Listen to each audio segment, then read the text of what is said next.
It's Elmer here, and we're talking about the history of Our Savior's Lutheran Church. Well, some of you know that we started out as Our Savior Lutheran Church, and this was our first pastor up here, Pastor Boss. Oh yeah, he was the boss. And then we go down there to Pastor Kegel. He was pretty cool, and I'm not sure what a Kegel is. You might want to ask a pregnant mom what that is. And then over here, there's the church right over there. Oh yeah, it was kind of cool looking. And then there's Pastor Beal. He was definitely cool because he was young. He was young, and all the young people liked him. There's Pastor Kentop. He was ex-military. I think he was in the Navy.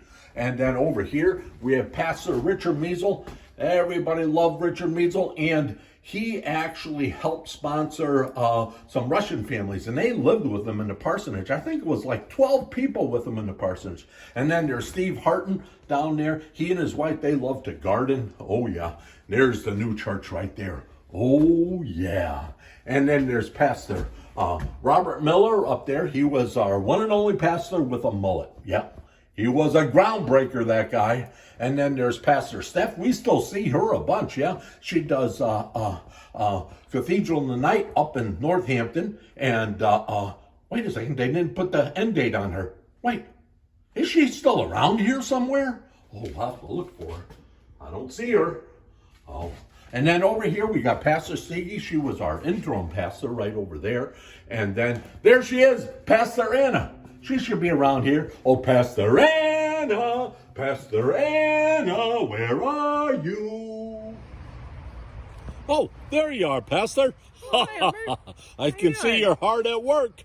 Oh, yeah, I was just kind of sitting out here thinking about our outdoor services and how cool those have been. And, we have this nice slide. I was thinking I could even preach from up here, Oh, I think that'd be a hit with the kids.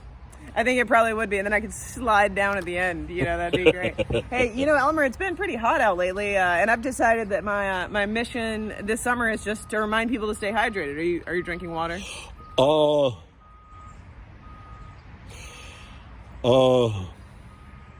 think I'm gonna pass for right now. Okay, yeah. I took a shower earlier.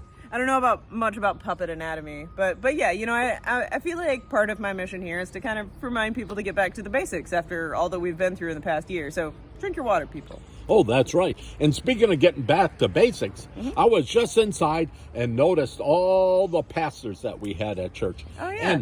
And can you just tell us a little bit, remind us what it kind of takes to be a pastor? Oh, yeah. So first, you have to go to school, like elementary school and high school. And then after high school, you have to go to college. And then after college, you apply to this special graduate school called a seminary. And then after you get out of there, you interview with some nice church people from kind of all over the synod, both pastors and, regular normal church people. Much more normal than pastors. And then if they think that you're really called to be a pastor, then they approve you, and then you have to find some very nice people to want you to be their pastor, and so and that's how you get ordained. Wow, that's kind of cool. So yeah. How many years does that take of schooling? 4 years of college and 3 years of seminary, so 7. A lot. Wow. A lot. As many as doctors, but we're not bitter.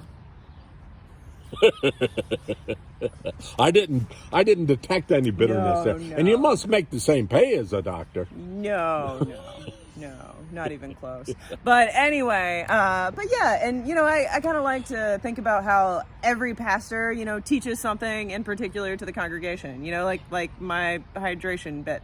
Because I think we can be better at doing God's work, if we're healthy and hydrated and good. And so every pastor kind of has their special thing at different times. Like the other pastors here, taught the congregation about special things. Oh, that's true. We learn something from every pastor we have, and sometimes it's a hard lesson that we need to learn. Yeah, and every pastor learns plenty of stuff from the congregation. I know I've learned a lot of stuff from people here, and not just, like survival skills from Paul Turkelson or anything, but, like stuff about how to be a more faithful Christian. I've learned a lot from the people here, because we have some pretty good people here. You probably know. Oh, that's true. Yeah. But we love you. And so, is that it? Are we moving on to something else next week? Are we done with history of Our Savior's Lutheran Church? I think we might be. You know, we visited all of the holy sites of our past, and we talked to our celebrity guest, Wayne. Now I think the rest of our Savior's history remains to be written by the people here, and especially the tiny Lutherans who are going to grow up to be grown-up Lutherans. Oh, yeah. I think we call them kids. Usually. Yeah, we usually call them kids. I like calling them tiny Lutherans, though. But don't call Deb that. She gets mad. Well, all you tiny Lutherans out there, we had fun time telling you about the history, and we hope to see you again real soon. Yep. All right. I'm going to get some work done. Drink your water, people. There she goes. Whee! Ah! Oh, not a good landing.